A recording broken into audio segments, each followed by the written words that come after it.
마음을 엽니다. 지평을 엽니다. 불통의 시대를 넘어 새로운 아침을 엽니다. 신율의 출발 새 아침. 신율의 출발 새 아침 3부 순서 광고 듣고 시작합니다. 언니, 나 의뢰 개공원 국주 괜찮은 대리운전 번호 하나 알려주세요. 좌우로 정렬 2588 2588 대리운전 2588 2588 좋아요. 언니, 2588 단골인가? 노래도 잘하네. 그렇다면 국주도 좌우로 정렬 2588 2588. 안녕하세요. 유플러스 모델 보아입니다. 최신 영화 미드부터 인터넷 강의와 맛집까지 보고 싶은 비디오를 검색하면 카테고리별로 보기 쉽게 정리해주는 국내 최초 LTE 비디오 포털. 이제 보고 싶은 비디오 마음껏 즐기세요. 신율의 출발 새 아침. 여러분, 그 집사라는 얘기 많이 들어보셨죠? 이 집사라는 게 주인집에 고용이 돼서 그 집 일을 더 맡아보고 뭐 이런 일 하는 사람들 뭐 요새는 없습니다만, 그런데 이 집사라는 단어가 변호사라는 단어와 결합이 됐습니다. 집사, 변호사. 요새 이런 얘기가 등장을 하는데요. 뭐 특별한 일도 없이 구치소 수감자의 말동무하고 각종 심부름 해주고 뭐 이런다는 의미에서 붙여진 이름이라고 하는데요. 대한변호사협회가 처음으로 집사 변호사 징계 논의에 들어갔습니다. 징계를 요청한 건 법무부 산하 서울구치소인데요. 도대체 그 실태가 얼마나 심각하길래 징계까지 지금 요청을 했을까요? 근데요, 시간당 30만 원, 그래서 많게는 하루에 200만 원의 돈을 받는다고 하니까 정말 대단한 일이 아닌가 싶은데 집사 변호사의 실태 알아보겠습니다. 징계 검토를 시작한 단체죠. 대한변호사협회 한상훈 대변인 전화 연결돼 있습니다. 한 대변인님 안녕하세요. 네, 안녕하십니까. 예, 이 집사 변호사, 그러니까 구체적으로 집사 변호사가 어떤 일을 하는 겁니까? 네, 일단 먼저 정확하게 짚고 넘어갈 부분이 있습니다. 예. 이번에 서울구치소에서 보낸 명단은 미선임 상태, 즉 정식으로 변호사 선임을 하지 않은 상태에서 같은 수용자에 대해서 너무나 많은 횟수에 걸쳐 접견을 하였거나 혹은 다수의 수용자를 상대로 단시간 동안 너무나 많은 접견을 한 변호사들의 명단입니다. 그래서 서울구치소에서는 이러한 변호사들이 진정한 의미에서의 변호활동이 아니라 사건을 수임할 목적으로 다수의 수용자를 계속 만나며 접견을 하거나 수감자의 요청에 따라 수감자가 접견실에서 조금 더 편하게 쉴 수 있도록 일부러 사건과 무관하게 접견을 하는 것으로 보고 명단을 보내게 된 것입니다. 근데요, 법적으로 미선임 변호사가 미선임 상태에서 이렇게 그 수감자들을 면담할 수 있어요? 네, 법적으로 선임된 변호사뿐만이 아니라 변호사가 되려는 자, 즉 아직 선임되지 않은 변호사도 접견을 할 수가 있습니다. 그렇군요. 그런데 원래 그 집사 변호사라고 얘기할 때는 말이에요, 뭐 재계 유력, 그러니까 뭐 이 재벌가 사람들이나 뭐 이런 사람들한테 이제 선임 변호사가 말이에요, 선임된 변호사가 가가지고 예 하루 종일 얘기하는 거, 그런 거 얘기하는 거 아니었나요? 아, 네, 그렇습니다. 원래 종래의 집사 변호사라는 개념은 주로 재벌이나 유명 정치인들이 수감되었을 때 그 사람들을 위해서 전담해서 변호를 하고 단심부로만 하는 그러한 역할이었습니다. 그런데 그죠? 이번에 문제가 된 변호사들은 굳이 재벌이나 유명 정치인이 아니라고 하더라도 이 돈만 주면 수감자가 접견실에서 조금 더 편하게 쉴 수 있도록 변호사에게 접견을 오라고 지시를 하고 예. 그 변호사는 그렇죠? 사건과 무관하게 하루 종일 접견을 하는 그런 경우입니다. 그래서 사실은 뭐냐면 그 집사 변호사 문제는 사실 이번이 처음이 아니라고 저는 알고 있어요. 그러니까 이게 재계 유력 인사나 뭐 정계 유력 인사들이 감방에 가면은 거기서 이제 변호인 접견이라는 구실로 해가지고 이 좀 아주 편안한 접견실에서 하루 종일 있도록 만들어주는 그런 역할을 하는 사람들이라고 저는 알고 있었거든요. 근데 이번은 조금 다른데요. 자, 그렇다면 지금 말이에요, 미선임이든 선임이든 집사 변호사에 대해서 징계를 시작했다라고 하면 선임된 변호사들에 대해서도 징계가 돼야 되는 거 아닌가요? 아, 이게 선임과 미선임 여부를 굳이 구분할 필요는 없습니다. 그죠? 이제 쟁점은 예. 과연 정당한 사건의 변호를 위해서 접견을 했느냐, 혹은 그것이 아니라 단순히 재소자가 조금 더 편한 환경에서 쉴 수 있도록 예. 하루 종일 말동무하는 그러한 목적으로 예. 접견을 했느냐, 그것이 바로 쟁점이 되는 것입니다. 예. 그 집사 변호사들 말이에요. 근데 이제 중요한 거는 이런 사람들이 이런 일을 함으로써 어떤 현상이 벌어지냐 하면 이 다른 진짜 변호사를 면담을 해야 될 수감자들이 변호사 면담을 못하게 되는 상황이 벌어질 수도 있기 때문에 문제가 되는 거죠. 네, 그렇습니다. 그래서 다른 변호사들이 접견실을 이용하려면 2-3시간 기다려야 하는 상황이 발생하다 보니 관계도뿐만이 아니라 다른 변호사들의 불만도 많은 상황입니다. 그렇죠. 근데 돈 얼마나 받길래 이런 일을 해요? 네, 정확하게 확인은 어렵지만 수감자를 찾아와 접견을 하면 시간당 30만 원, 하루에 200만 원 정도를 받는다는 이러한 얘기가 지금 업계에 퍼져 있습니다. 하루에 200만 원. 네, 그렇습니다. 요새 변호사분들 돈 벌기 힘들죠. 그래서 이러한 현상이 예전에는 상상도 하지 못할 일이었지만 변호사 수가 너무나 많아지고 그렇죠. 생계가 곤란해질 지경에 이르다 보니 이렇게 부당한 요구도 들어주게 된 것입니다. 그렇다 그러더라고요. 변호사 숫자가 상당히 늘다 보니까 네. 지금 사실은 좀 상당히 그 어려운 분들도 많다고는 하지만 그럼에도 불구하고 법에 관련된 일을 하시는 분들이 이건 좀 곤란한데 이게 무제한 되는 거예요? 그렇다면 변호사는 접견해가지고 이런 거? 그래서 이제 대한변호사협회에서 처음으로 엄밀하게 조사를 해서 만약 혐의가 인정이 된다라고 하면은 징계 청구도 할 방침입니다. 아니 근데 법적으로는 무제한의 면담이 허용이 되는 겁니까? 네. 법적으로는 사실은 이제 변호사의 접견권은 헌법상 보장되는 권리이기 때문에 예. 제한은 없습니다. 그렇군요. 자, 그렇다면 지금 징계 말씀하셨는데요. 네. 그 징계는 어느 정도 수준의 징계가 내려지는 거예요? 징계를 한다면? 일단 징계의 수위나 징계가 되는지 여부는 별도의 변호사 징계위원회에서 결정하는 것이기 때문에 예. 지금 말씀드리기는 어렵지만 아마 과태료 정도가 될 것으로 예상하고 있습니다. 과태료요? 그러면은 과태료 물고서 또 계속해도 되는 거 아닙니까?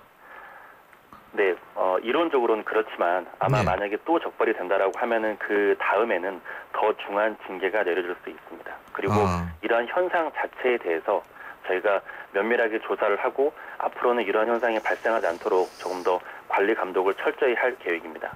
예. 아니 근데 하루에 200만 원, 그죠? 예? 네. 하루에 200만 원이면은 주 5일 근무를 한다 그러면은 일주일에 1,000만 원 아닙니까? 네, 그렇습니다. 1,000만 원이면 한 달이면 4천만 원 되잖아요. 예? 네. 이 유혹 뿌리치기 쉬운 거 아닐 텐데요. 이제 아까 말씀드린 것처럼 가장 큰 문제가 변호사가 생계를 걱정할 정도로 그렇게 지금 많이 어려운 상황이고. 근데 이게 생계 정도 수준은 넘어갔죠. 네. 예? 이거는 사실은 생계를 유지해야 된다. 그거는 저도 솔직한 얘기로 그런 얘기는 많이 들었어요. 예를 들면 과거 같은 경우에 변호사 시험에 합격한 그러니까 사시이 치거나 이렇게 되면은 과거에는 그 공무원에 만일 그 임용이 됐을 때는 5급 정도로 갔죠. 지금 이제 판사 검사는 3급 공무원입니다. 아니요. 근데 제 말씀은 판검사 말고요. 네. 예를 들면은 다른 정부기관의 변호사 네. 채용할 때 있지 않습니까? 네. 제가 알기로는 그런 데 갈 때 5급 정도인데 요새는 7급으로도 가고 그런다고 그러더라고요. 네, 맞는 말씀. 요즘에는 7급 또 채용을 하고 있고 거기에 대해서도 많은 사람이 지원을 해서 경쟁률이 굉장히 높은 상황입니다. 그래서 물론 변호사분들이 얼만큼 어려운 상황이 있다라는 것도 저는 익히 알고 있지만 이게 그럼에도 불구하고 딴 사람한테 피해 준다. 그리고 하루에 200만 원씩 한 달이면 4천만 원 버는 게 이게 생계를 위해서 하는 거다. 이 논리는 저는 맞지 않는다. 이런 생각이 드는 거죠. 네, 근데 이제 잠깐 제가 드리고 싶은 말씀. 예. 하루에 200만 원을 받는 사람은 예를 들어서 이제 로펌의 대표이거나 한마디로 그 어린 변호사를 고용하는 고용주가 받는 돈이고 예. 실제로 이렇게 집사 역할을 하는 나이가 어린 변호사들은 한 달에 얼마 되지 않는 월급만 받으면서 또 그렇게 왔다 갔다 집사 역할을 하는 경우가 많이 있습니다. 그래서 사실은 모든 변호사가 그 본인이 돈을 벌기 위해서 이 역할을 한다라고 보시는 것보다는 그거는 아니네요. 네, 그렇습니다. 그러면은 어떤 면에서 징계를 받은 변호사들도 피해자일 수 있네요. 네, 그래서 사실 이번에 집사 변호사로 지목된 변호사 중에서는 스스로가 난 너무나 억울하다, 난 피해자다라고 본인이 하소연하는 그런 분도 당연히 그렇겠죠. 위에서 시켜가지고 갔는데 징계는 자기가 먹고 세상에 이런 불공평한 게 어디 있어요. 네, 맞는 말씀입니다. 맞아. 대형 로펌에서 그렇게 보내는 또 경우도 있다고 그러더라고요. 유력 재계 인물이라든지 정치인 같은 경우에. 어쨌든 이런 부분은 근데 좀 근절은 분명히 돼야 될 것 같은데 지금 말씀하신 케이스처럼 위에서 시켜서 간 거 근데 징계는 자기가 받고 이런 또 억울한 일은 좀 없었으면 좋겠다고 생각이 드네요. 네, 맞는 말씀입니다. 좀 힘들더라도 공정한 어떤 조치가 있었으면 좋겠습니다. 오늘 말씀 잘 들었습니다. 고맙습니다. 네, 감사합니다. 예, 지금까지 대한변호사협회 한상훈 대변인이었습니다. 신율의 출발새 아침 오늘 순서 시작합니다.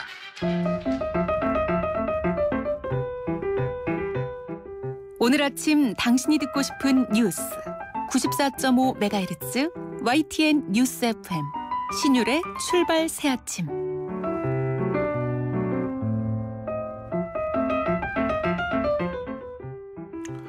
태어난 아기를 키우지 못하는 부모들 분명히 있습니다. 형편이 어렵거나 이게 원치 않은 아이를 가졌거나 뭐 이런 각각의 사연 때문에 그렇겠죠. 근데 이런 아이들이 버려지는 경우도 실제로 있지요. 그리고 이 숫자가 최소한도 2013년까지는 조금씩 늘고 있었다고 하는데요. 베이비박스 바로 이런 아기들을 구하기 위해서 2009년에 만들어졌습니다. 물론 이것은 개인이 만든 겁니다. 그런데 이 베이비박스가 오히려 영아유기를 조장한다는 그런 얘기도 지금 듣고 있는데요. 그런데 이게 최근에는 베이비룸으로 그 역할을 확대해서 지금 아이를 키우기 어려운 그러한 그 미혼모들을 돕겠다고 나선 그렇게 되고 있는데요. 예, 국내 최초로 베이비박스를 만드신 분이죠. 이종락 목사 연결해서 입장 들어보겠습니다. 안녕하십니까? 안녕하십니까. 이종락 목사입니다. 예. 네, 감사합니다. 자, 베이비박스 저도 이게 TV에서 한번 봤어요. 다큐멘터리에서. 네. 예. 네. 요거 근데 한번 어떤 건지 간단하게 좀 말씀해 주시죠. 네, 베이비박스는 유기되지 않도록 하는 그 생명을 살리는 그 생명 박스죠. 그러니까 미혼모들이 거기 가서 아이를 박스 안에 넣고 간다 이 말씀이시잖아요, 그렇죠? 예. 근데 그게 베이비룸으로 확대가 된다고요? 예, 아무래도 작은 박스에 아이들을 넣고 갈 때 이제 엄마도 그 박스에 놓고 막 도망가다시피 하고 또 애기도 울고 엄마도 울고 하는 그 모습이 사실은 좋은 모습이 아니었었습니다. 그렇죠. 좀 더 돕기 위해서 좀 안전하게 아이를 좀 갖다 놓고 또 아기하고 엄마가 좀 엄마의 마음을 줄 수 있는 그 시간을 또 이렇게 허락하고 그래서 엄마하고 애기하고 헤어질 때 그렇게 비극적으로 헤어지지 않고 좀 더 안전하게 저 엄마가 할 말을 다 하고 또 이제 마음을 좀 추스릴 수 있도록 그렇게 방을 만들었습니다. 그러니까 이별을 할 수 있는 공간을 만드셨다 이 얘기인데요, 그렇죠? 네. 근데 말이에요, 이 베이비박스를 좀 비판하는 측에서는 이런 얘기를 하거든요. 이게 아기를 버릴 수 있는 환경을 만들어 주는 거나 다름이 없다. 그리고 아기들을 버리는 부모들의 죄책감을 덜어줄 우려가 있다. 어떻게 보십니까? 그거는 책상에 앉아서 하는 이야기죠. 책상에 앉아서 하는 얘기다. 예. 그 현장에 나오면 그런 소리를 할 수가 없습니다. 얼마나 처절하고 얼마나 비극적인데 생사를 놓고 생명을 놓고 그 이야기 그런 말장난하면 안 됩니다. 얼마나 하혈을 하면서 아기를 탯줄을 달고 막 이렇게 오고요. 출산하고 1시간 만에 이런저런 막 굉장한 참 우리가 눈 뜨고 볼 수 없는 그런 어려운 일들이 많습니다. 그 생사의 지금 현장입니다. 이런데 여기에서 여기를 조장한다, 불법이다. 이 생명이 중요한 거 아닙니까? 생명이 중요한데 그 생명을 생각하지 않고 자꾸 말을 좋아하는 사람들은 그 만장난을 하고 있어요. 그래서 그게 참 안타깝습니다. 그게요. 그리고 네. 또 하나는 뭐냐면 저는 이제 유럽에서 유학 생활을 한 10년 했는데 이 네. 미혼모 관한 문제에 대해서 우리나라 사회적 환경이나 제도적 예. 환경이 뒷받침을 해주지도 못하는 상태에서 그렇습니다. 니들 무조건 이걸 이렇게 해야 된다라고 얘기하는 것도 사실은 무리가 있거든요. 따지고 본다면. 아니 그리고 아이를 낳는 게 왜 여자의 잘못만 되는 겁니까? 예? 그렇죠. 그렇지 않습니까? 근데 이게 여성 혼자 모든 걸 다 뒤집어 쓰게 된 사회적 환경 이것 때문에 사실 문제가 될 수 있는 거 아닌가요? 예? 아, 그렇습니다. 아니 네. 저도 사실 객관적으로 인터뷰를 시작하려고 그랬는데 하다 네. 보니까 막 화가 나는 거예요, 저도. 예? 정말 정말 모순이 많습니다. 이걸 하나하나 바꿔 나가야 되는데요. 남자 여자가 다 부모의 책임과 모험을 다 해야 되겠죠. 근데 남자는 도망가 보면 글쎄 그만이에요. 말이에요. 그리고 네, 사회적으로 맞습니다. 여자 혼자 어떻게 하라는 얘기입니까? 예, 여자 혼자 아이 그 수많은 편견과 그 시선과 예? 그렇죠. 예, 그 미혼모는 그냥 네가 그랬으니까 네가 책임져. 너 못된 거 아니야? 그렇게 생각을 한단 말이에요.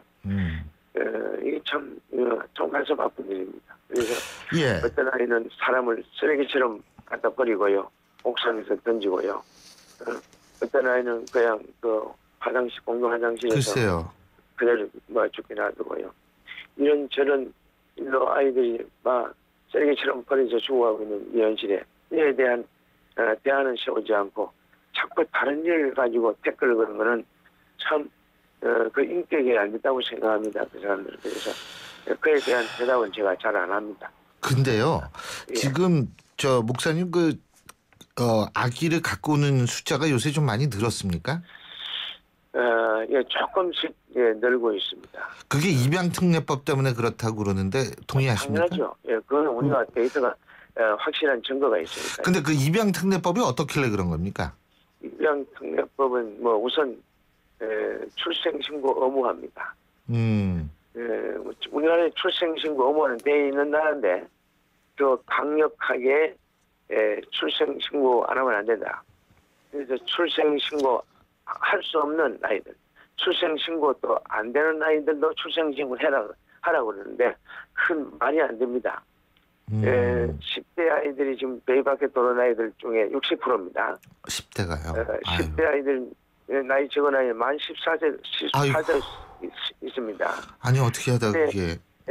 만 14세부터 이 아이들이 임신하고 아이를 출산해서 오는데 이 아이들이 출생신고를 할 수 있습니까? 아버지 어머니도 모르는데 혼자 그렇게 건강영연하다가 아기가 태어났는데 탯줄을 달고 그대로 하혈을 하고 그대로 옵니다. 이 아이들이 출생신고를 해서 숙려기간을 가지고 그 입양기간을 보내겠습니까? 그거는 말이 안 됩니다. 그리고 그 입양기간에 보낸다고 해도 미성년자이기 때문에 도망간 그 아기 아빠의 부모를 모시고 양가 부모를 모시고 가서 그 증인이 돼야 됩니다. 그래야 입양을 보낼 수 있어요. 그 현실성이 없는 법입니다. 도저히 그런 법을 만들어서 이 아이들이 출생 신고를 해도 입양을 못 보내고 안 해도 이건 입양을 못 보내고 그래서 이 입양특례법은 참 다시 재개정할 그러한 참 법이 많습니다. 현실성이 개정하지 없네요. 않으면 예. 참 큰일입니다. 아, 계속적으로 이렇게 벌어지니까요. 그리고 미혼부는 10대 미혼부는 출생신고 자체가 안 됩니다. 엄마가 없으면 출생신고를 안 해주니까요. 이번에 법에 통과했습니다. 내년부터는 아마 되는 걸로 알고 있습니다. 제가 계속 이 문제를 걸고 넘어졌습니다. 그래서 한국 개인이 이 법은 아마 통과시켰다고 합니다. 그리고 외도로 태어난 아이들, 이 아이들도 또 남편이 있는데 다른 남자의 아기를 출산했을 때 출생신고가 안 됩니다. 또 이 강간 사건이라든지 건친 사건 이런 사건들도 출생신고가 안 됩니다. 할 수가 없습니다. 이게 출생신고가 안 되는 아이들이 베이비박스에 와서 도움을 받죠. 그러면은 목사님은 그 아기들을 어디로 보내세요? 이게 지금은 3, 4일 일주일에 2번씩 데려가니까요. 3, 4일 보호하고 있습니다. 구청에서 데리고 갑니다. 예, 잘 알겠습니다. 어쨌든 지금 이 문제는 현실성 있는 접근이 필요하고요. 예. 그리고 현실성 있는 접근 속에서 부작용을 최소화. 우리가 물론 미혼모를 장려한다 이런 거는 아니지만 현실을 인정한 상태에서 그러한 피해를, 그러니까 인적 피해를 최소화할 수 있는 방법으로 지혜를 좀 모아야 되는데 아까 목사님께서 말씀하신 대로 법이라든지 이러한 것들이 탁상공론이 돼버리면 이거는 문제가 될 수 있죠. 예, 예, 잘 알겠습니다. 오늘 말씀 여기까지 듣겠습니다. 고맙습니다. 왜 이렇게 짧아요? 예, 예. 예. 짧다고요? 아이고, 네. 죄송합니다. 다음번에 좀 더 긴 시간으로 제가 한번 목사님 모셔서 말씀을 듣겠습니다. 이번에는 저 베이비룸으로 바꿔서요. 예. 이거에 대해서도 좀 말씀을 드리고 싶어요. 아까 베이비룸 잠깐 말씀하셨잖아요. 이별 공간을 위해서 보다 큰 산모와 이 아기가 이별을 할 수 있는 시간을 주기 위해 공간을 마련했다. 하고 또 좀 포근한 장소를 만들어서 글쎄요. 묘모가 아이를 또 키울 수 있고. 예, 예. 저희들이 묘모를 도울 수 있고 해서 지금 키우고 있는 아이들이 지금 45명이 키우고 있고요. 140명 넘게 찾아갔습니다. 예. 예, 그게 참 우리가 참 보람이 있는 그 사회라고. 그렇죠. 예, 잘 알겠습니다. 진짜로요. 예, 다음번에 언제 한번 직접 모셔가지고 제가 얘기를 아주 길게 한번 듣는 시간 마련하겠습니다. 예. 아유, 고맙습니다. 오늘 감사합니다. 예, 감사합니다. 예, 지금까지 베이비박스를 만드신 분이죠. 이종락 목사와 얘기 나눠봤습니다. 델몬트가 새로 나왔어요. 싱싱한 과일로 꽉꽉 채우면 짠! 이게 바로 자연 맞춤 그린 주스. 과일 그대로 맛을 낸 건강한 델몬트 자연 맞춤 그린 주스. 우리 그린할까요? 도시의 여러분, 저 김연아는 평창에 있습니다. 맑고 깨끗한 강원 평창수와 함께요. 해발 680m, 평창의 깨끗함을 담은 강원 평창수로 오늘도 힘내세요. 평창 동계올림픽 공식 먹는 샘물 강원 평창수. 연아랑 마셔요. 포르쉐 모터스포츠. 이것은 모든 포르쉐의 기원이며 모든 아이디어의 시작이며 스포츠카의 새로운 기준을 만들어가는 끝없는 영감의 원천입니다. 그것이 바로 모든 포르쉐가 스포츠카인 이유입니다. Every Porsche Sports Car. 신율의 출발새 아침 3부 순서는 여기서 줄입니다. 잠시 뒤 4부에서 뵙죠. 사는 게 뭐라고 대단한 거라고 우리가 뭐라도 기쁨이 든다고. 와, 왜 이렇게 잘 넘어가? 우리가 모였으니까. 하이트. AED라고 들어보셨나요? 그럼 자동제세동기는요? 심장이 멈춘 위급 환자에게 전기 충격을 주어 심장이 다시 뛰도록 도와주는 장비입니다. 아무리 유용한 장비라도 이름부터 생소하다면 응급 상황에서 사용하는데 어려움이 있지 않을까요? 이제부턴 AED나 자동제세동기 대신 자동심장 충격기, 쉽고 친근한 우리말로 바꾸어 쓰면 어떨까요? 상대방이 알 수 있는 말을 쓰는 것, 배려와 소통의 첫걸음입니다. YTN 라디오 언어문화 개선 캠페인은 국립국어원과 함께합니다.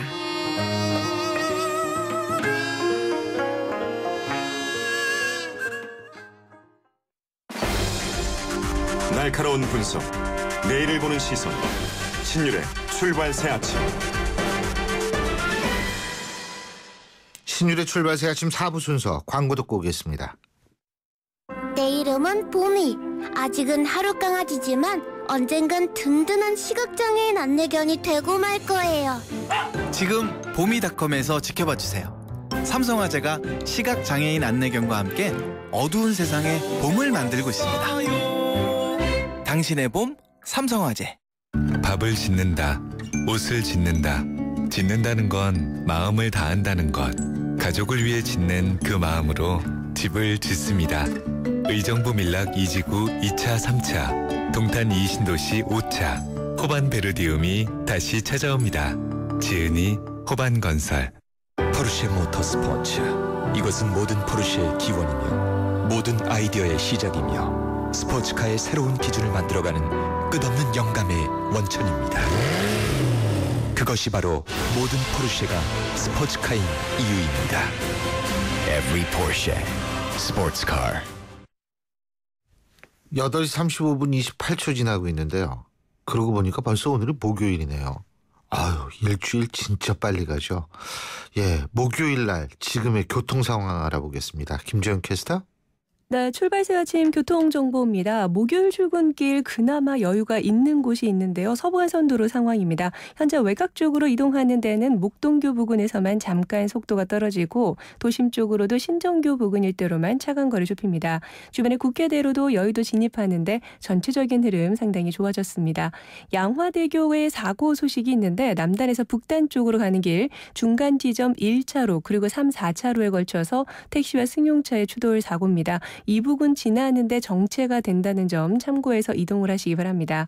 강변북로 구리 쪽으로 가는 길 반포대교 목간 지점에 있었던 고장차 처리 작업 5분 전쯤에 모두 끝이 났습니다. 다만 가양대교부터 동작대교까지 긴 구간에서 밀리고 있고요. 올림픽대로 하남 쪽으로도 방화대교부터 성산대교, 양화대교에서 한강대교까지 시속 20-30km 미만으로 이동을 합니다. 출발새 아침 교통정보였습니다.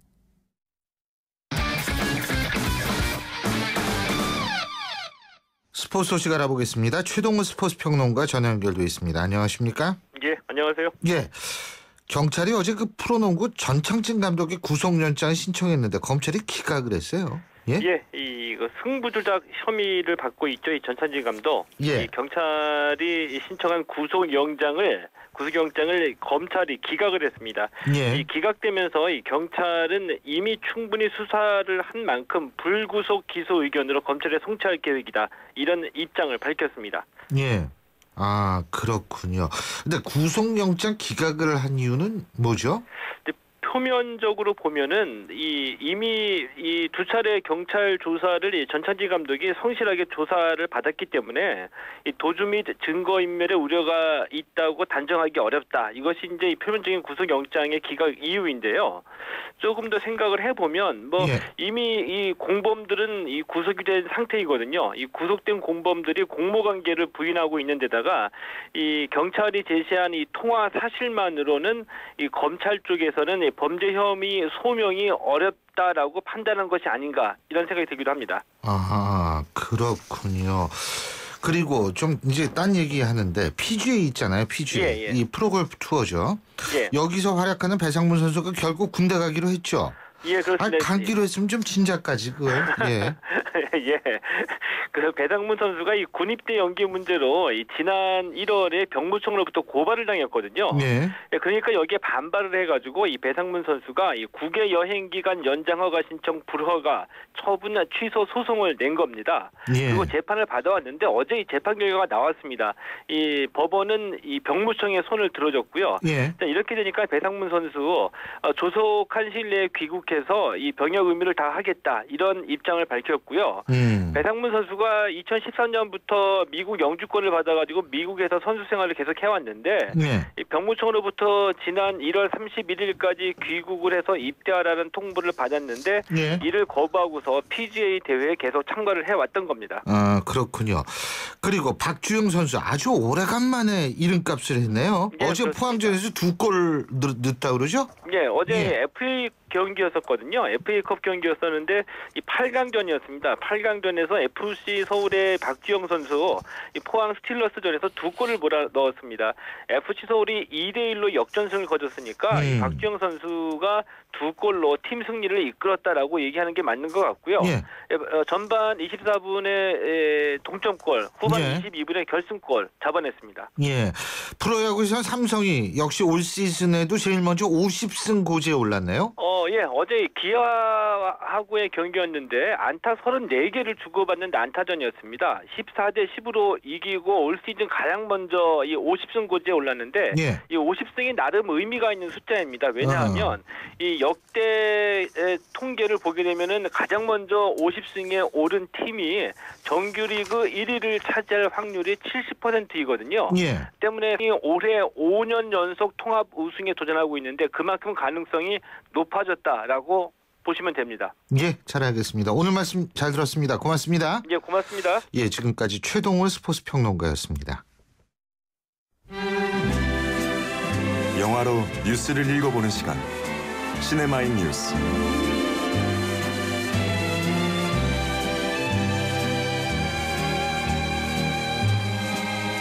제가 언제나처럼 하는 말씀입니다만 이 노래 주말 기분이 벌써부터 들게 하는 그런 음악이죠.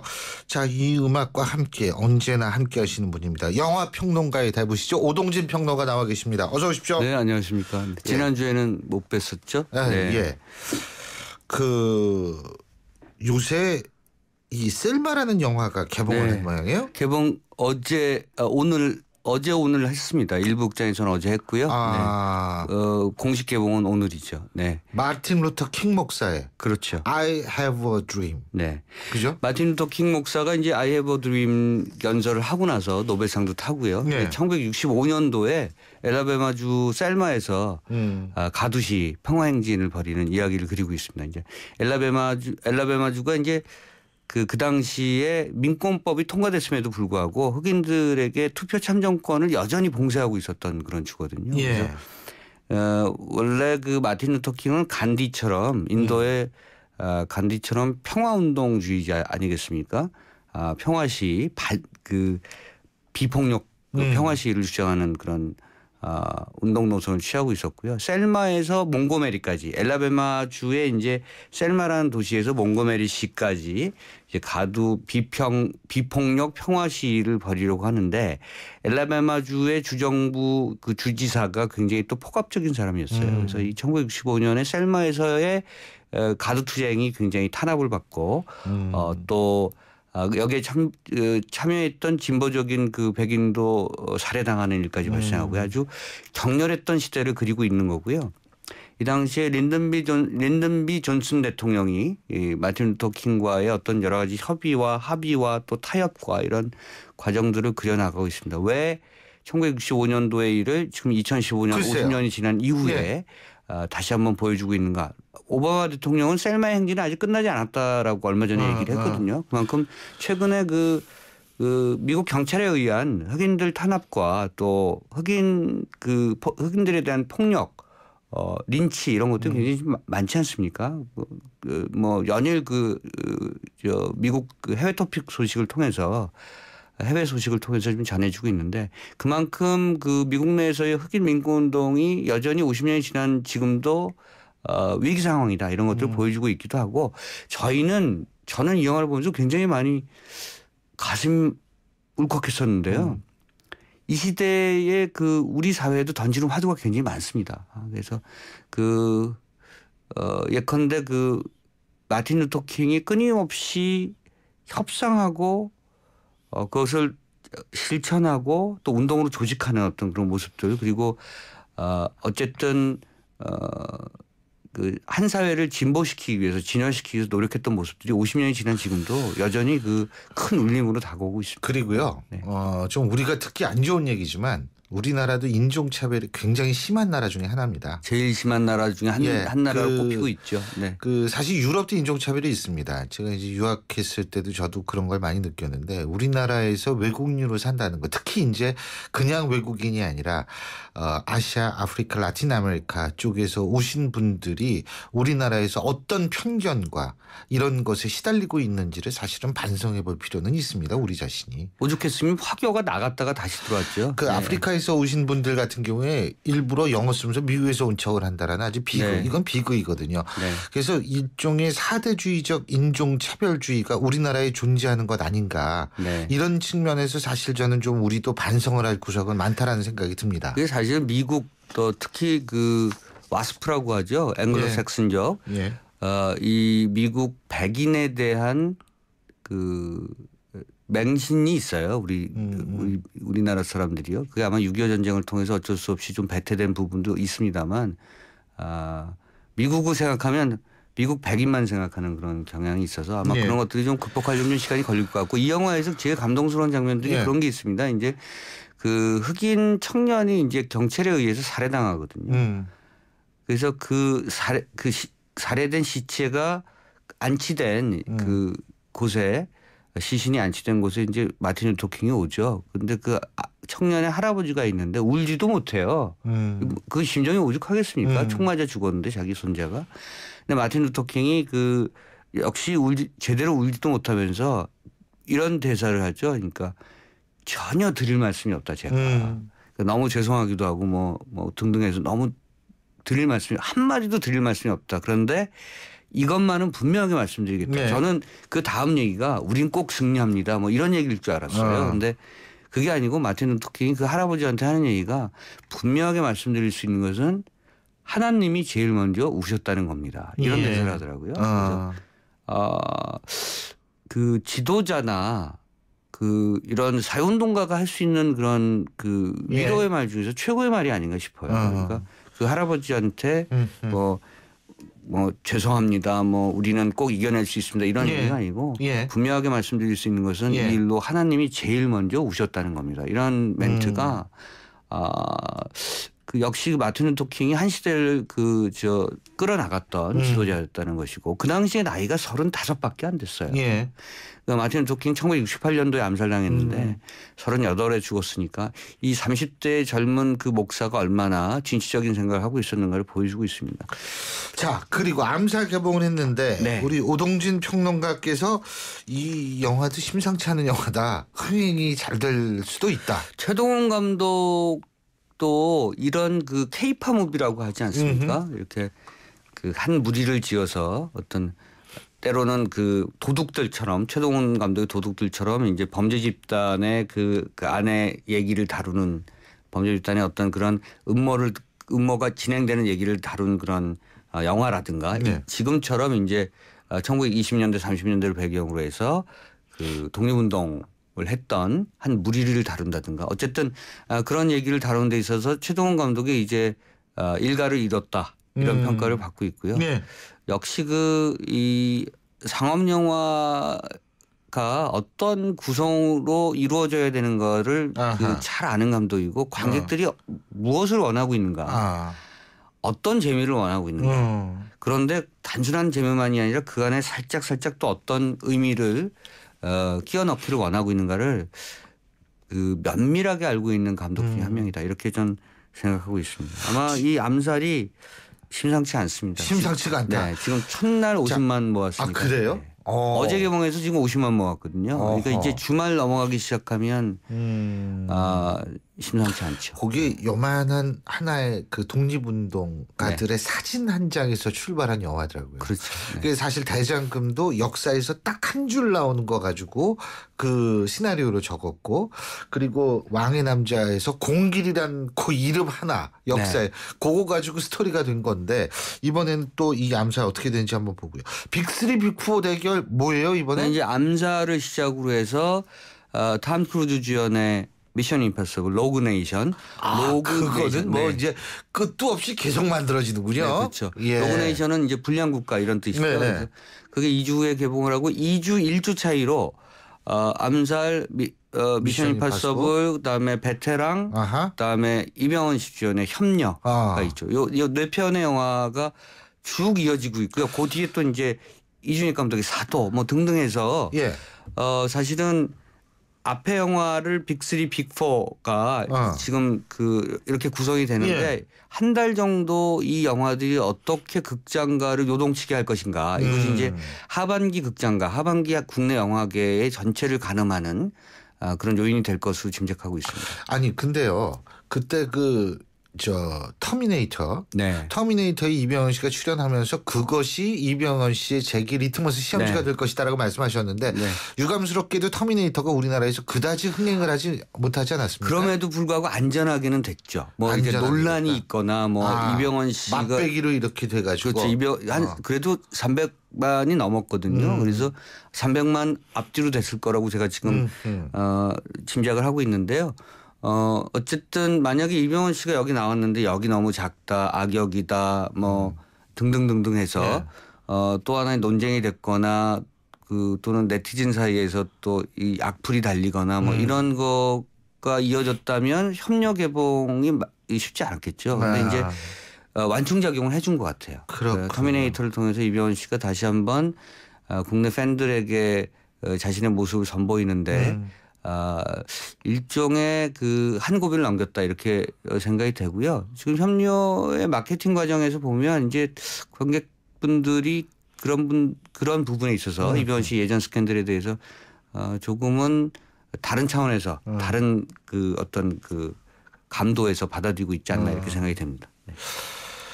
이병헌 씨가 운이 좋은 면도 있죠. 그렇죠. 아니 뭐 그리고 뭐 연기를 또 잘하고요. 연기도 잘하고. 예. 그러니까 연기자는 배우는 어쨌든 연기로서 용서를 받아야 되고 연기로서 승부를 봐야 된다고 생각하는데 아마 이번 협력 카리 기억이 그런 측면에서 새로운 발판을 마련할 수 있는 계기가 될 것으로 보입니다. 자 오늘 어떤 음악 듣고 계시죠?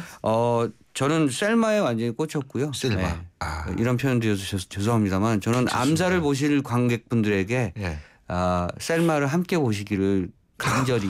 네. 아니 그 감독님한테 또 나중에 한 소리 듣는 거 아니에요? 그럼에도 불구하고 뭐 워낙 큰 차이가 나는 스크린 수에서 큰 차이가 나는 영화이기 때문에 꼭 권해드리고 싶고요. 셀마가 지금의 시대를 정말로 진지하게 되돌아보게 하고 성찰하게 하는 영화가 될 겁니다. 여기에 나왔던 글로리라는 노래 아카데미에서 이제 주제가상을 탔죠. 네. 예, 알겠습니다.